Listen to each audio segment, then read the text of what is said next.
안녕하십니까. 오늘은 한국 정치의 흐름과 관련해서 엘빈 토플러가 이야기한 소위 그 서드 웨이브 제3의 물결과 관련된 소위 정보화 시대에 있어서 한국 정치가 어떻게 변화되고 있고, 그리고 또 이와 같은 변화의 특징은 무엇이고, 또 그와 같은 변화의 특징 속에서 우리가 한국 정치와 관련돼서 살펴볼 점이 무엇인가 등등에 대해서 여러분들과 더불어 알아보도록 하겠습니다. 정보혁명이라고 그러는 것은 우리 인류를 아주 급속도로 변화시키고 있습니다. 우리가 과거에 100년, 200년에서 걸쳐서 변화되었던 소위 시대상이 정보혁명 시대에 있어서는 불과 10년 또는 불과 2, 3년 내에 과거 100년, 200년 동안에 변화되었던 것을 소위 급속히 변화시키고 있는 그러한 여러 가지 과정이 이루어지고 있습니다. 따라서 이와 같은 정보혁명 시대에 정치가 과연 어떻게 변화되고, 또 정보혁명 시대에 소위 그 정치가 어떻게 변화되어야 하는가라고 그러는 문제를 알아보는 것은 아주 특별히 중요한 요소다, 그렇게 생각하고 있습니다. 더군다나 여러분들의 경우는 여러분들이 앞으로 10년, 20년 되면은 우리 사회의 주역으로 여러분들은 등장합니다. 그리고 여러분들은 어쩌면 날 때부터 정보혁명과 아주 가까운 그리고 친화적인 그러한 삶을 어릴 때부터 여러분들은 지냈다, 그렇게 볼 수가 있습니다. 그렇기 때문에 여러분들이야말로 이 정보혁명 시대의 소위 주역이고, 또 정치 변화에 있어서 여러분들은 중심점에 있고, 또 여러분들은 그 변화를 여러분들이 스스로 소위 도전과 응전의 자세로서 소위 여러분들이 대했을 때 여러분들이 추구하는 삶의 지표도 달라질 뿐만 아니라 여러분들이 희구하는 그러한 삶의 가치도 소위 충족시킬 수 있다, 그렇게 보고 있습니다. 여기 제가 말씀드린 것 마찬가지로 미래학자 엘빈 토플러는 서드웨이브 제3의 물결에서 정보혁명 시대는 우리의 일상생활, 데이 라이프, 매일매일의 생활뿐만 아니라 이와 같은 매일매일의 생활의 변화를 통한 정치 환경을 급속히 변화시키고 있다라고 이야기하고 있습니다. 이와 같은 정치 변화의 소위 그 흐름은 여러분들이 최근 미국의 트럼프 대통령이라든가 또는 문재인 대통령도 마찬가지겠지요. 자원 세계 각국의 지도자들이 자기의 중요한 메시지를 소위 그 SNS를 통해서 일시에 소위 자기 국민들뿐만 아니라 자기가 있는 그러한 유권자뿐만 아니라 소속된 국가의 세계 각국의 소위 그 아주 동시로 전파시키고 있는 것을 보지 않습니까? 우리가 과거에는 그와 같은 메시지를 전달받으려고 그러면 통신을 통해서 우리한테 또 오고, 그러면 그것이 활자 매체를 통해서 그 다음날 전달되는 신문이나 또는 라디오 또는 TV를 통해서 우리는 보았습니다만, 현재의 경우는 미국의 트럼프 대통령이 트위터를 통해서 소위 그 날리는 중요한 그 메시지가 바로 내가 가지고 있는 핸드폰을 통해서 여러분들이 볼 수가 있기 때문에 여러분들은 시시각각으로 변화하는 세계 정치의 흐름, 또 국제적인 변화, 그리고 중요한 사건 등에 대해서 오히려 국내 어느 지역에서 일어난 일보다도 여러분들은 더 아주 생생하고 실감 있게 소위 그러한 현장을 소위 볼 수 있을 뿐만 아니라 거기에 대해서 대응을 할 수 있는 것도 볼 수가 있는 거죠. 우리나라의 경우 과거 대통령 선거 운동이다라고 그러면은, 과거의 대통령 선거 운동은 제가 선거에서도 말씀드리고 또 지도자에 관련돼서도 말씀드렸습니다만, 과거의 대통령 선거 운동은 대규모 지지자 동원과 같은 대중 소위 집회를 통한 오프라인 선거였다, 그렇게 볼 수가 있습니다. 그래서 만약에 1970년대, 뭐 60년대도 마찬가지지요. 또 50년대, 70년대, 80년대, 뭐 어떻게 보면 90년대 초까지도 아마 그런 현상은 있었다. 저는 그렇게 보고 있습니다. 그때만 하더라도 만약에 특정 정당의 후보자가, 대통령 후보자가 여의도 광장에서 소위 대통령 선거 공약을 발표한다, 유세를 한다라고 그럴 경우는 특정 정당에 소속된 당원들이 전국에서 수백 대의 소위 그 전세 버스를 동원해서 여의도에 집결하기 때문에 여의도 둔치 같은 경우는 그날의 경우는 완전히 시외에서 온 각 지역, 뭐 경상도, 전라도, 충청도 그런 데서 온 버스가 수백 대가 소위 그 거기에 주차돼 있고, 그리고 여의도 지역의 교통은 마비될 정도로 소위 그 많은 그러한 그 당원들이, 물론 뭐 개중의 당원들은 자발적으로 오는 당원도 있지만은 또 상당한 경우는 해당 지구당의 위원장이라든가 또는 해당 지역의 국회의원이 동원해 갖고서는 소위 오는 경우도 우리가 많이 볼 수가 있습니다. 그래서 여의도에 얼마나 많은 그러한 청중이 모였느냐에 따라서 소위 특정 정당의 후보자가 인기가 있느냐, 국민들로부터 지지를 받느냐, 받지 못하느냐에 대한 하나의 소위 그 지표도 되었던 것을 우리가 볼 수가 있습니다. 그러니까 그런 오프라인 선거가 주였다라고 그러면 지금의 경우는 오히려 온라인 선거가 사실상 대세를 차지하고 있다. 특히 20, 30대, 40, 50대 정도까지도 온라인에 의해서 그 후보자가 제시하는 공약이라든가 또는 후보자의 또는 여러 가지의 소위 그 삶의 배경이라든가 또는 정치적인 비전에 대해서 여러분들이 더 가깝게 접할 수 있는 것을 우리가 볼 수가 있죠. 1950년대 우리나라의 경우는 한강 백사장이 대통령 후보자들의 아주 중요한 연설장이었습니다. 유세장이었습니다. 그래서 1950년대 중반 당시에 자유당 독재에 반대했던 소위 민주당의 경우는 그 당시에 대통령 후보로는 신익희, 그 다음에 부통령 후보로는 장면이 소위 출마했는데 여의도 백사장에 무려 100만 명 이상의 소위 군중이 집결함으로 해서 야, 이제는 민주당으로 대세가 변하나 보다. 그리고 자유당의 독재를 반대하는 국민들의 소위 열화 같은 그러한 그 지지에 의해서 민주당이 집권할 가능성, 특히 신익희 당시 민주당 후보가 대통령이 될 가능성도 사실상 좀 상당히 점쳐봤던 때가 있었습니다. 물론 그러다가 신익희 당시 민주당 후보는 호남 지역으로 유세를 가는 열차 안에서 심장마비로 급사함으로 해서 결국은 그의 꿈은 무산됐지만 어떻든 그 당시 한강 백사장에 모였던 100만 명 이상의 소위 군중은 그 당시 자유당 이승만 독재를 반대하고 민주당 신익희 대통령 후보에 대한 지지를 보낸 것으로 우리는 볼 수가 있습니다. 또 제가 조금 전에 말씀드렸던 1980년대, 70년대 여의도 광장에도 역시 마찬가지로 수많은 군중이 운집한 가운데 특정 대통령 후보자의 유세를 통한 지지 세력 과시가 아주 중요한 하나의 선거운동의 양식이었다. 그렇게 볼 수가 있습니다. 그러나 이와 같은 오프라인 선거는 엘빈 토플러가 얘기하는 제3의 혁명 또는 제3의 물결 이후 라디오, TV 등과 같은 미디어의 발달로 선거 방식이 완전히 변화된 것을 우리가 볼 수가 있습니다. 특히 대중 집회에서 대중 집회로부터 미디어를 통한 소위 그 소통이 더욱더 강화되었다. 그렇게 볼 수가 있습니다.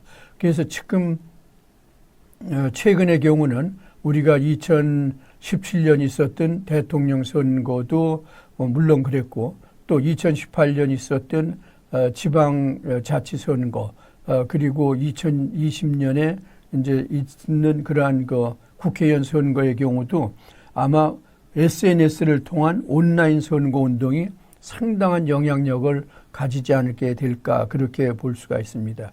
특히 미국 대통령 선거에서 전 대통령이었던 오바마 그리고 현 대통령인 도널드 트럼프는 소셜 네트워크 서비스, 다시 말하면 소위 사회 연결망 서비스를 통해서 효과적인 선거 운동을 함으로 해서 대통령에 당선되었다라고 그러는 것은 이미 공인된 사실이고 또 여러분들이 아마 뉴스를 통해서 많이 보았기 때문에 제가 다시 말씀드리진 않겠습니다. 또 한국의 경우도 2017년 5월 실시된 대통령 선거 시 소위 그 SNS가 상당한 영향력을 발휘했다라고 그러는 것은 앞으로 제가 또 말씀드리겠습니다.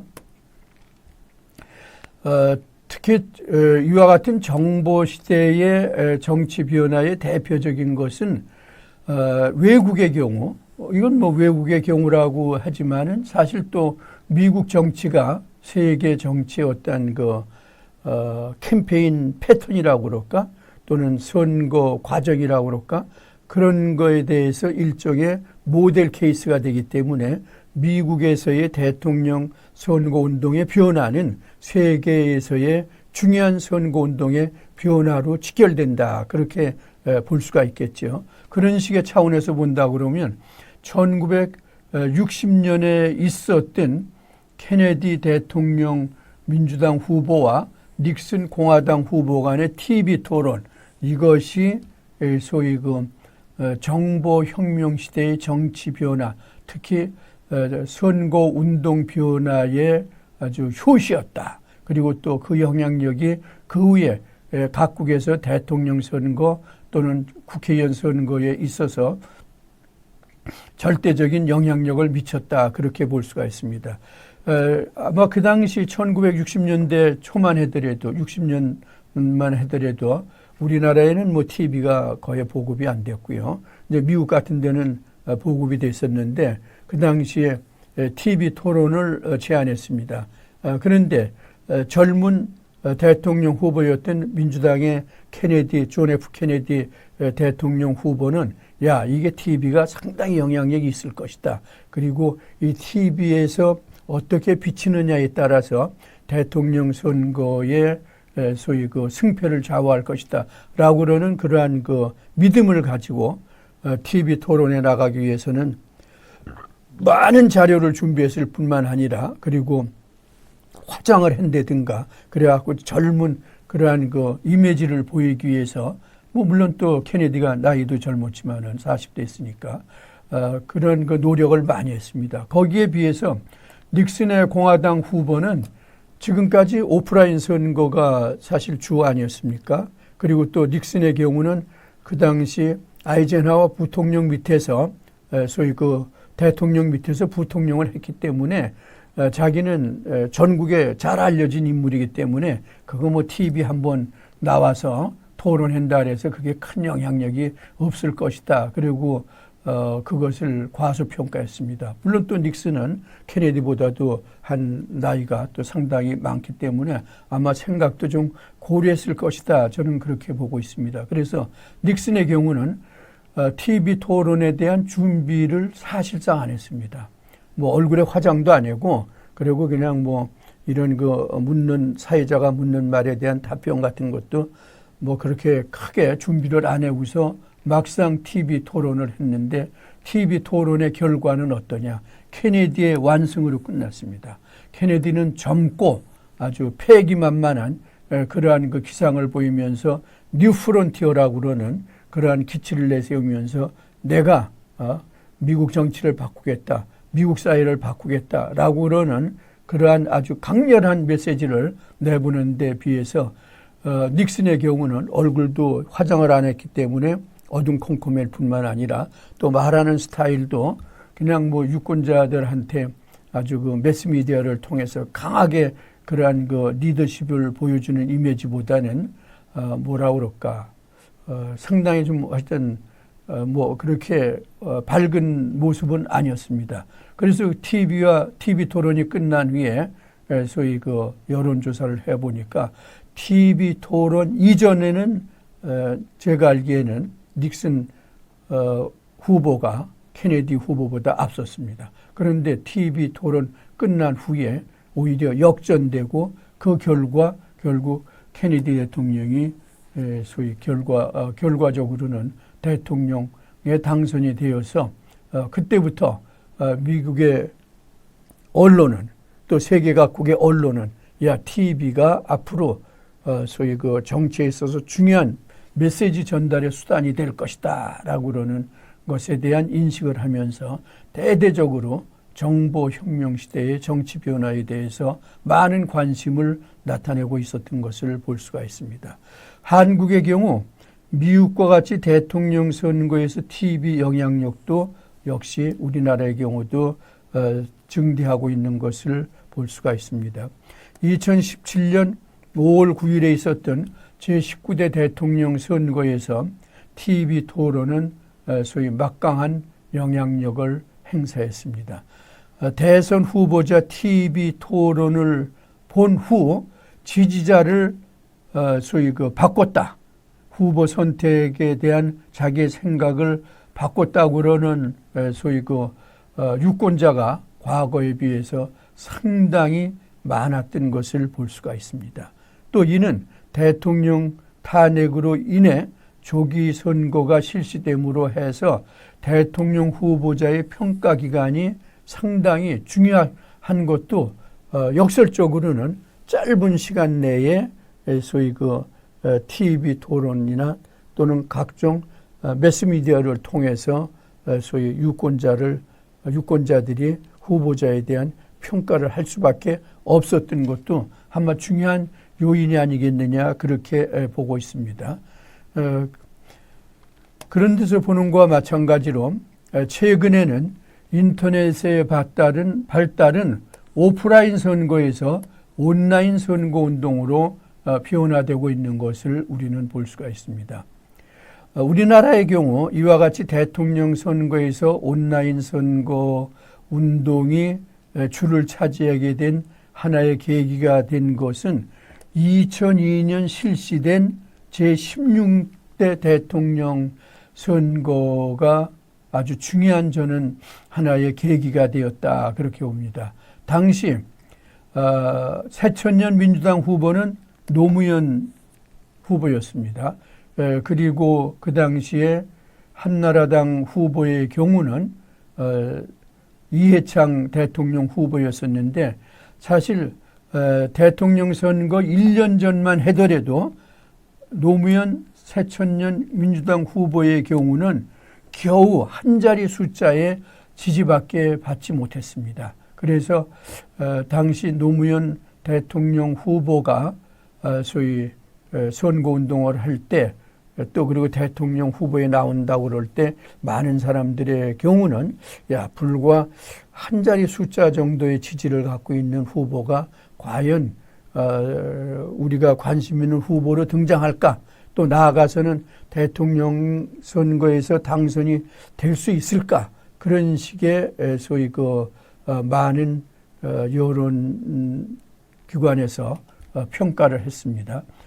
그럼에도 불구하고 당시 지지율 부동의 1위에 있었던 이해창 한나라 후보를 제치고 대통령에 당선된 것은 그 당시 인터넷과 스마트폰을 통한 소셜 네트워크 서비스, SNS 덕분이었다라고 하는 것은 이미 잘 알려진 사실입니다.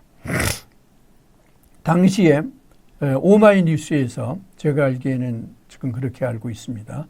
오마이뉴스가 그 당시에 일종의 좀 인터넷이나 또는 새로운 소위 매체를 통해서 활자뿐만 아니라 또 이러한 인터넷이라든가 또는 핸드폰과 같은 매체를 통해서 새로운 언론의 지평을 소위 넓히기 위해서 그 당시에 만든 신문이 아닙니까? 오마이뉴스가. 그리고 또 많은 독자들이 직접 참여하게 함으로써 독자들과 함께하는 그런 신문의 이미지를 냈던 것인데 그때 오마이뉴스가 대통령 선거 얼마 남겨놓지 않은 시점에서 소위 대통령 후보자들을 초청해서 어떠한 아마 제가 알기에는 오마이뉴스 창간 몇 주년 그냥 기념 행사했던 걸로 알고 있습니다. 그런데 당시에 오마이뉴스의 소위 영향력이라든가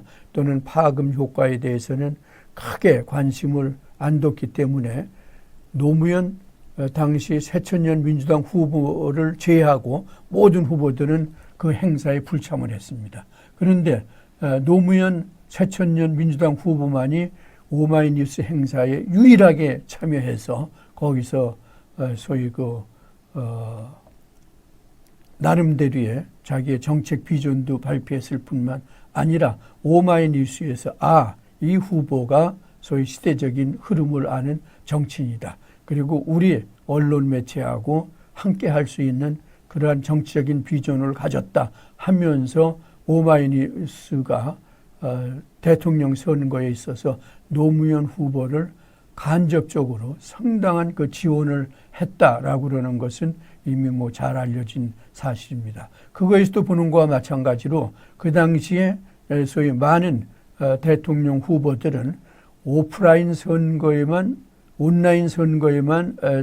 오프라인 선거에만 소위 관심을 두었지 온라인 선거에는 크게 관심을 두지 않았다. 그렇게 볼 수가 있습니다. 특히 그 당시에 노사모라고 그러는 노무현을 사랑하는 모임이라고 그러는 하나의 팬덤이 온라인을 통해서 아주 효과적인 지지운동을 전개했습니다. 심지어 그 당시에 노사모 회원들의 경우는 노무현 후보가 부산에 가서 유세를 한다. 또 광주에 가서 유세를 한다. 대구에 가서 유세를 한다라고 그럴 경우는 자기네들끼리 온라인을 통해서 서로 연락을 하면서 내일 노무현 후보가 부산에 오니까 우리가 미리 가서 노무현 후보에 대한 여러 가지 좀 지지 활동을 하자. 그리고 유세장에 가서 또 역시 마찬가지로 열광적인 지지를 보내자라고 그러는 것이 소위 SNS를 통해서 이루어졌다. 그렇게 볼 수가 있습니다. 사실 노사모라고 그러는 이 소위 팬클럽, 일종의 정치인의 팬클럽이지요.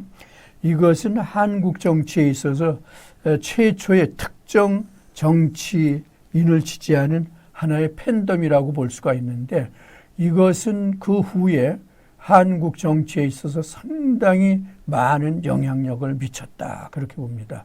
노무현 대통령 후보 또 노무현 대통령이 우리나라의 소위 정치에 있어서 미친 영향은 제가 앞에서도 대통령 리더십에서 말씀드렸지만 이러한 새로운 미디어 시대에 맞는 정치 스타일을 또는 정치적 가치를 개발하는데 또 변화시키는데 그리고 이것을 정책에 소위 접목시키는데 아주 저는 큰 역할을 했다 그렇게 봅니다. 그런 식의 측면에서 봤을 때 노사모 역시 유권자가 과거같이 피동적인 유권자가 아니고 소위 참여적 정치 문화에서 보는 것과 같은 소위 능동적인 정치 문화의 소위 패턴을 한국 사회에 소위 확대시키는데 아주 노사모가 결정적인 역할을 했다 그렇게 봅니다.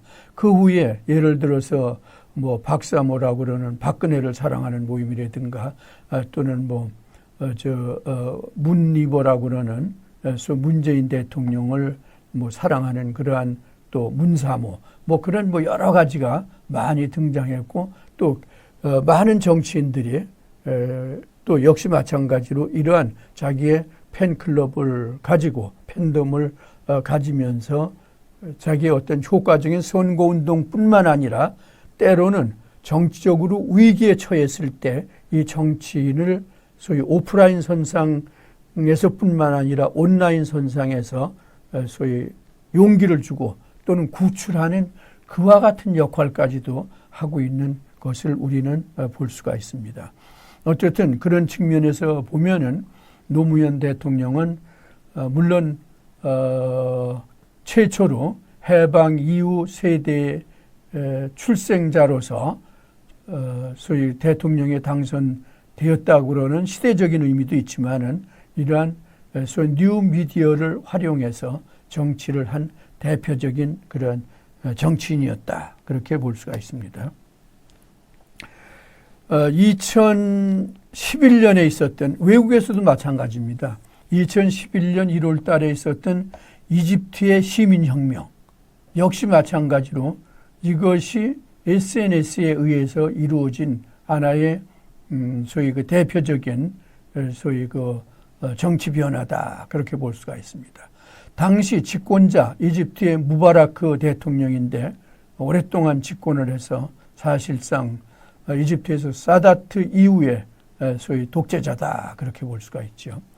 무바라크에 대한 퇴진운동 전개와 더불어서 경제 개혁을 요구했습니다. 이때 무바라크를 비롯한 집권 세력이 시위 군중에 대해서 유혈 진압을 하자 이런 진압 과정이 유튜브와 트위터를 통해서 세계 각국에 전파됐을 뿐만 아니라 이집트 국내에서도 전파됨으로 해서 이러한 유튜브나 또는 트위터를 읽은 그러한 시민들이 적폭적으로 소위 그 시위에 가담해서 결국 무바라크는 퇴진했습니다. 그래서 SNS는 그 당시에 아랍 민주화 운동의 아주 가장 중요한 원동력이 되었다. 그렇게 우리가 볼 수가 있죠. 특히 우리가 오늘날 제4차 산업혁명이라고 그러지 않습니까? 그래서 이와 같은 4차 산업혁명 시대에 있어서 뉴미디어의 역할은 더욱더 확대될 것이다. 그렇게 봅니다. TGIF 시대라고 일부에서는 얘기하고 있습니다. 오늘날은 TGIF 시대. 그래서 TGIF 시대는 소위 트위터, 구글, 아이폰, 페이스북 이러한 그 넷의 약자를 따서 오늘날 시대는 뉴미디어 시대고 뉴미디어 시대는 TGIF 시대다. 그렇게 얘기합니다. 특히 그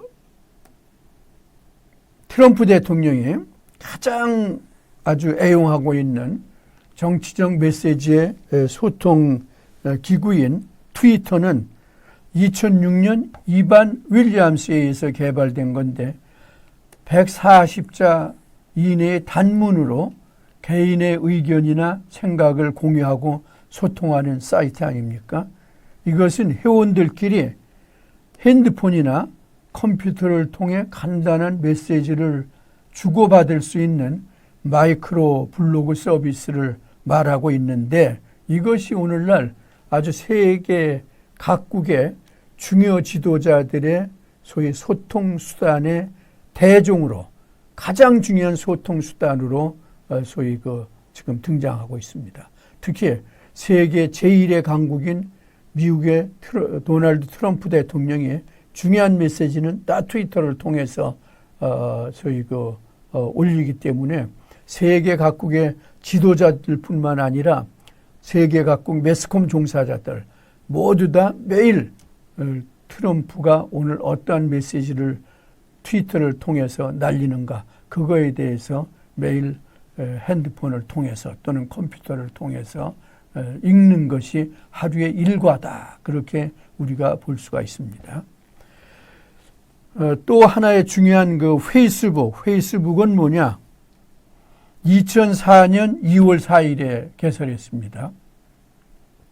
이거는 웹상에서 이용자들이 인맥을 형성할 수 있게 해주는 서비스로 미국 나이를 기준으로 13세 이상이면 이름, 이메일, 성명, 생년월일, 성별 기입만으로 누구든지 회원에 가입할 수가 있습니다. 그래서 특히 이것은 페이스북, 그야말로 이제 얼굴을 통해서 서로 본다는 거 아닙니까? 그러니까 친구 맺기를 통하여 많은 이들과 웹상에서 나누는 각종 관심사와 정보를 교환하고 다양한 자료를 공유할 수 있는 게 페이스북입니다.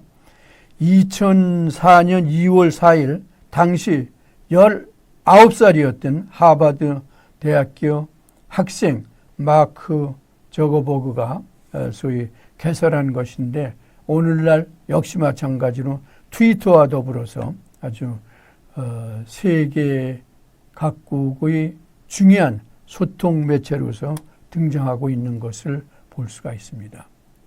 최근의 경우는 또 유튜브가 아주 대세를 이루고 있는 것을 우리가 볼 수가 있지요. 유튜브가 아마 여러분들의 경우 하루에도 글쎄 많은 경우는 수십 번 유튜브를 볼 수가 있습니다. 중요한 정치적인 메시지 같은 것뿐만 아니라 여러분들은 아마 뉴스 같은 것도 TV를 통해서 보기보다는 오히려 유튜브를 통해서 아마 보고 있지 않나 그렇게 생각됩니다. 그리고 또 중요한 어떠한 정치적인 이벤트, 뭐 예를 들어서 국회 청문회가 있다든가 또는 뭐 남북 관계가 아주 급속히 변화되는 어떠한 메시지가 전달됐다든가 또는 한일 관계, 무역 충돌 또는 무역 보복 같은 거 이런 것도 아마 여러분들은 유튜브를 통해서 보고 있지 않나 그렇게 생각됩니다.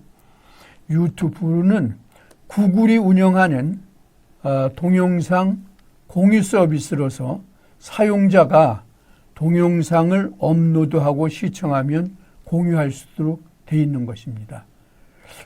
유튜브는 당신, 유아, 불안관, 튜브, 텔레비전이라고 하는 뜻이지요. 이 두 단어의 합성어인 유튜브는 2005년 2월 페이팔의 직원이었던 최드 헐리, 스티브 첸, 조드 카림이 캘리포니아 산브루노에서 유튜브사를 설립함으로 해서 아주 이것이 오늘날 정치적 메시지뿐만 아니라 각종 메시지를 소위 보내는데 가장 중요한 매체로 등장하고 있는 것을 볼 수가 있습니다. 3명의 창립 멤버는 친구들에게 파티 비디오를 배포하기 위해 모두가 쉽게 비디오 영상을 공유할 수 있는 기술을 생각해 내었고 이것이 유튜브의 최초 시초였다. 그러니까 이것은 뭐 잘 아시는 것과 마찬가지로 친구 3명이 파티를 하는데 그 파티가 뭐 재밌었겠지요. 그러니까 그것을 많은 사람들이 좀 자기 아는 사람들이 볼 수 있게끔 비디오 영상을 찍어서 올린 게 유튜브의 시초가 되었다. 그러니까 사실 아주 어떻게 보면 간단한 그러한 그 기술적인 변화가 오늘날 세계 정치를 변화시키는 그런 것까지도 소위 오게 만들었다. 그렇게 볼 수가 있죠. 2006년 10월 구글이 유튜브사를 인수했습니다. 그리고 2007년부터는 국가별 현지화 서비스를 시작해서 한국어 서비스도 2008년 1월부터 시작되었습니다. 2015년 기준 54개 언어로 지원하는 다국어 서비스이며 일부 서비스를 제외하고는 기본적으로 무료로 이용할 수 있습니다. 동영상이나 사용자에게 댓글을 달아 소통할 수 있기 때문에 소셜 서비스의 일종으로 분류되고 또 가장 영향력이 큽니다. 매일 1억 개의 비디오 조회수를 기록하는 세계 최대의 소위 유튜브 동영상 사이트다. 매일 1억 개의 어떠한 메시지가 유튜브를 통해서 세계 각국에 전파된다. 사실 옛날 경우 1억 개 정도의 메시지를 전파하려고 그러면 뭐 신문은 뭐 아마 그건 몇 년을 찍어야 될 거고 또 설령 TV 같은 경우도 마찬가지로 여러 가지의 과정을 거쳐야 되는데 지금은 쉽게 자기 핸드폰으로 찍어갖고 그냥 올리게 되면은 바로 그 유튜브에 관심 있는 사람들은 모든 사람들이 볼 수 있기 때문에 얼마나 메시지 전달이 빠르냐라고 그러는 것은 뭐 여러분들이 더 잘 아실 겁니다. 온라인 시대의 커뮤니케이션의 변화 과정을 간단히 좀 보도록 하겠습니다. 컴퓨터, 핸드폰을 통한 온라인 시대의 등장은 소통 방식을 수직적 구조에서 수평적 구조로 바꿨다. 그렇게 보는 거죠. 수직적 구조에서 수평적 구조로. 그러니까 뭐 1대1 또는 평등하게 또 공정하게 이런 식으로 바꿨다라고 그러는 것을 볼 수가 있습니다. 여론 형성 방식이 4단계로 변화했음을 볼 수가 있습니다. 이것은 정보와 시대에 온라인 시대에 변화된 커뮤니케이션의 변화 양상입니다. 정치 커뮤니케이션의 제1단계는 1990년대 PC 퍼스널 컴퓨터 통신 시대로서 천리안, 하이텔, 나우누리 등을 통해서 여론이 형성된 것을 우리는 볼 수가 있습니다. 그러다가 제2단계 인터넷 웹진 시대에는 1990년대 후반 컴퓨터가 급속히 보급되면서 오마이뉴스, 아까 제가 말씀드렸죠. 프레시안, 서프라이즈 등과 같은 인터넷 웹진을 통해서 여론 형성에 영향을 주었습니다. 그러니까 이것은 활자 매체가 아니면서도 온라인을 통해서 각종 메시지를 정치적으로 전달하는 역할을 했다. 그렇게 볼 수가 있죠. 제2단계는. 제3단계는 포털 커뮤니티 시대입니다. 포털 커뮤니티 시대. 2004년을 전후하여 인터넷 포털이 확산되면서 온라인 공간의 지형이 변화되었다. 그렇게 볼 수가 있습니다. 그러니까 포털 사이트를 통해서 그 포털 사이트의 다음에 아고라 같은 경우 또 블로그 같은 경우가 2008년 소위 그 촛불 시위에서 아주 막강한 영향력을 발휘한 것을 우리가 볼 수가 있습니다.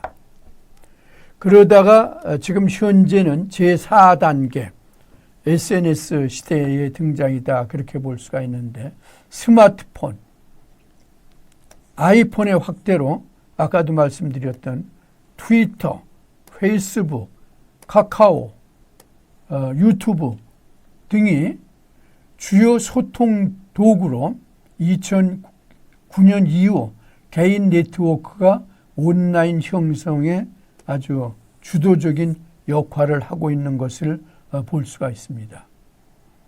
이것은 탈집중화하면서 소통과 전달 방식이 이론과 논리보다는 감성과 재미를 강조하는 양상으로 변했습니다. 딱딱한 어떤 논리적 전개를 통해서 자기의 정적인 메시지를 국민들한테, 유권자들한테 내보내기보다는 이 온라인을 통해서 유튜브라든가 또는 트위터, 페이스북, 카카오 등등을 통해서 재미있는 어떠한 그 그림이라든가 또는 간단한 상징적인 메시지를 통해서 소위 감성에 호소하는 그러한 양상으로 변화되었다. 그렇게 보는 거죠. 그래서 이런 여론 형성 주체가 변함으로 해서 정치 이슈의 생활 문제까지도 다양하게 아주 접목되는 그러한 현상이 나타난 것을 우리는 볼 수 있지 않나 그렇게 봅니다. 그런 것과 마찬가지로 온라인 시대의 정치 커뮤니케이션의 변화는 불과 최근 한 20, 30년 동안이지만은 최근 20, 30년 동안에 한 4단계의 변화를 통해서 지금은 SNS의 시대가 되었다. 4단계가 되었다. 물론 앞으로 또 어떤 식으로 또 변할지는 모르겠습니다. 그리고 또 변할 수가 있다고 저는 보고 있습니다. 그래서 그런 식의 관점에서 보면은 거기에 따른 정치적인 변화도 많다고 볼 수가 있습니다. 그러면 SNS가 발달된 요인이 무엇인가라고 그러는 것을 간단히 여러분들하고 알아보겠습니다.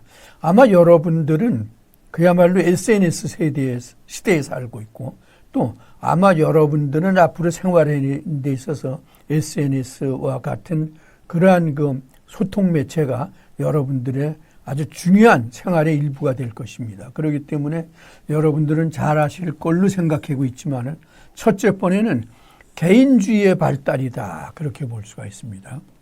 민주주의는 사실 어떻게 보면 개인주의의 발달과 더불어서 민주주의가 발달되었다.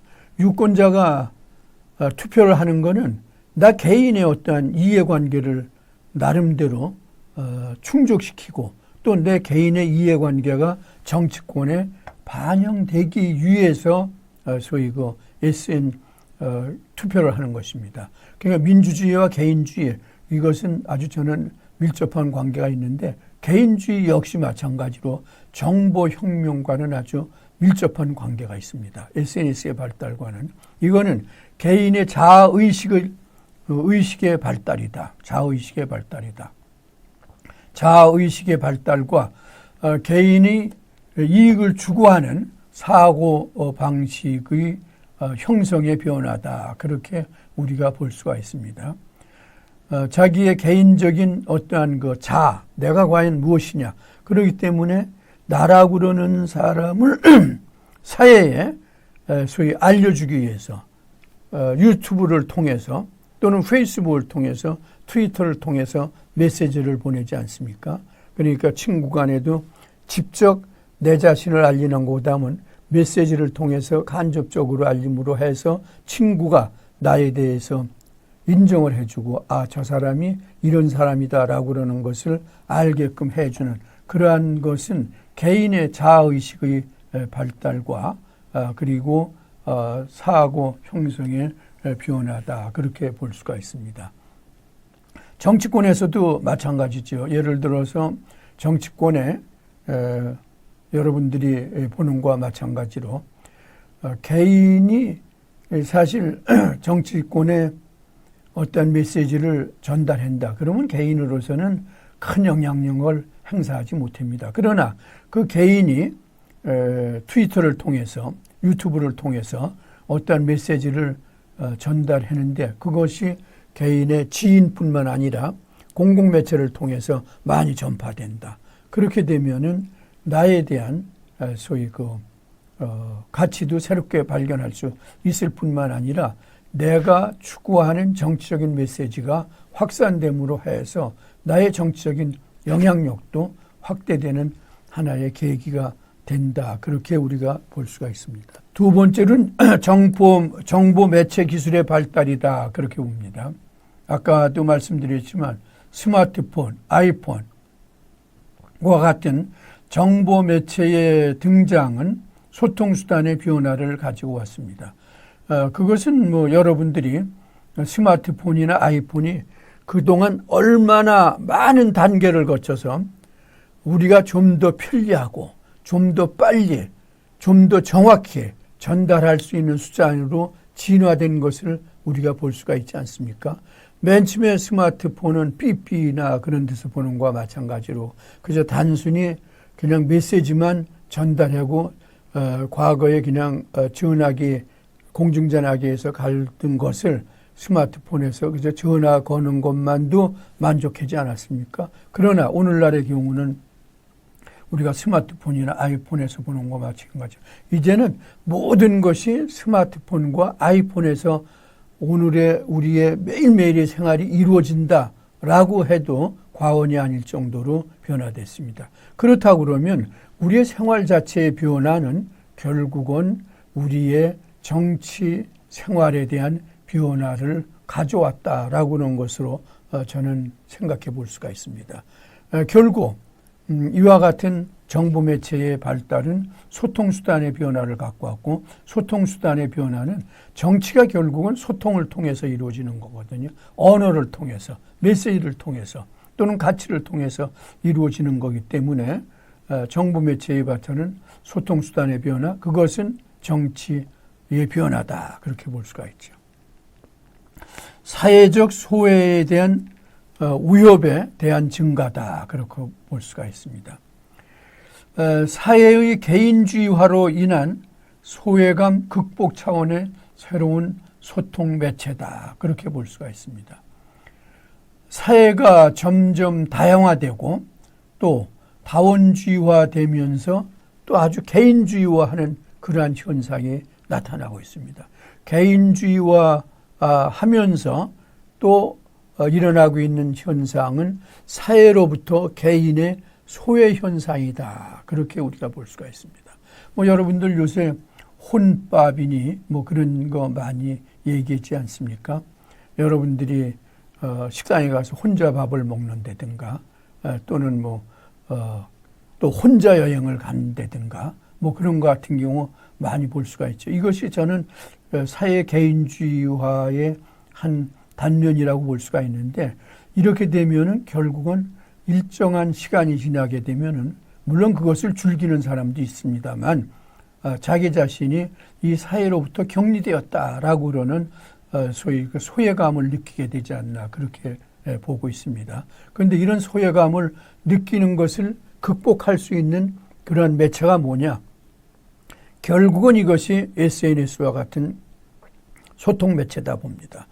내가 비록 소외감을 느끼고 있지만 SNS를 통해서 내 아는 친구들한테 내가 오늘 하고 싶은 얘기를 전달한다든가 또 내 오늘의 생활을 간단하게 알려줌으로 해서 나도 지금 너네들과 같이 이 지구상에서 생활을 하고 있다라고 그러는 것을 보내줄 수 있지 않습니까? 그러므로 해서 소외감을 다소나마라도 줄일 수 있는 하나의 소위 그 역할이 되지 않나 그렇게 우리가 볼 수가 있습니다. 그런 식의 측면에서 보면은 이러한 그 사회 개인주의화로 인한 소외감 극복 차원의 소통 매체는 상당히 개인의 소외감을 다소나마 극복할 수 있는 하나의 소위 매체로서 등장합니다. 물론 또 그 반대로 오히려 그 매체의 다른 친구들의 경우는, 다른 지인들의 경우는 매체를 자주 이용해서 여러 가지 메시지를 내놓는데 본인은 뭐 여러 가지 개인적인 이유 등등으로 인해서 그런 매체를 제대로 활용하지 못했을 때는 오히려 또 SNS에 의해서 소외감을 또 느낄 수 있는 경우도 있습니다. 반대로 SNS는 소외감을 극복시킬 수 있는 매체도 되지만은 또 한편으로는 소외감을 오히려 또 확대시킬 수 있는 그러한 요인도 될 수 있다. 저는 그렇게도 보고 있습니다. 소통 대상의 확대, 정부 역할의 증대와 사회의 다원화로 인한 이익 표출의 확대다. 그렇게 봅니다. 정부는 계속 지금 확대되고 있습니다. 우리는 작은 정부가 오히려 국민에게 더 좋다라고 얘기하고 있지만 정부는 계속 확대되고 있습니다. 정부의 기구가 계속 늘고 있습니다. 공무원들이 계속 늘고 있습니다. 이렇게 되면은 결국은 정부 역할이 커지면서 또 상대적으로 우리 개개인에 대해서 미치는 정부의 영향력이 더 확대되는 것이다. 그렇게 봅니다. 그러니까 이런 확대되는 정부를 상대로 해서 내 개인적인 이익을 정부의 소위 정책으로 반영하기 위해서 또는 정책으로 입안할 수 있는 영향력을 행사하기 위해서는 이러한 여러 가지 소통 매체를 사용한다. 그러는 거죠. 그래서 정부가 예를 들어서 복지제도에 대해서 뭐 청년의 소위 그 복지제도에 대한 정책을 발표한다. 또는 청년에 대한 일자리 대책에 대해서 발표했을 경우 그 발표된 정책을 보고서는 많은 청년들이 그 정책에 대한 잘못된 점 또는 정책이 시정해야 될 점, 정책이 보완할 점 같은 경우를 SNS를 통해서 많이 올리게 되면은 그 정책이 변화되지 않습니까? 이것이 국민의 여론이구나. 그리고 또 이것이 국민들이 바라고 있는 일자리 정책이구나 하면서 변화될 수 있기 때문에 이것은 소통의 대상의 확대로 인한 소위 SNS의 역할의 증대다. 그렇게 우리가 볼 수가 있겠죠. 그래서 정부의 홈페이지 보면은 뭐 외교부나 또는 뭐 기획재정부 또는 교육부 같은데 홈페이지 보면 거기에 정책을 발표하고서는 그 정책에 대한 의견을 제시하는 란 같은 게 있지 않습니까? 청와대 경우도 마찬가지고요. 뭐 대학교도 그건 마찬가지입니다. 그래서 그런 식으로 소통 대상의 확대 같은 경우가 더욱더 소위 증대될 수 있다 그런 거죠. 마지막으로는 참여의식의 확대다 그렇게 봅니다. 오늘날 정치 문화는 파티시펀트 포리티컬 칼처입니다. 소위 참여적 정치 문화입니다. 참여적 정치 문화는 과거의 신민영 또는 지방형 정치 문화와는 다르게 우리 유권자가 소위 소비자도 되고 공급자도 되는 프로슈머라고 제가 얘기하지 않았습니까? 우리가 어떤 정책에 대해서 정책에 대한 제안도 했지만 그 정책이 시행되었을 때 우리는 그 정책에 대한 혜택도 입는다. 그래서 우리 유권자는 일종의 프로슈머, 공급자 겸 소위 소비자도 되는데 이것이 참여 정치 문화의 하나의 대표적인 양태입니다. 그러면 이런 공급자, 소비자, 프로슈머로서의 역할을 제대로 하기 위해서는 SNS와 같은 소위 새로운 뉴미디어 매체를 통해서 정부에 계속적인 압력을 가하고 정책을 제안하고 또 정책이 시행됐을 때 잘못된 점에 대해서는 평가를 하고 또 새로운 방향을 제시하는 그러한 소위 참여민주주의의 확대가 결국은 오늘날과 같은 그러한 소위 정치 변화, 특히 SNS에 의한 새로운 미디어에 의한 정치 변화의 주요 양상으로 등장하고 있다. 그렇게 볼 수가 있습니다. 지금 제가 말씀드린 것과 마찬가지로 이런 SNS가 발달한 요인은 사실 우리가 여러 가지 각도에서 봤을 때 앞으로 끊임없이 발전할 것이다. 저는 그렇게 보고 있습니다.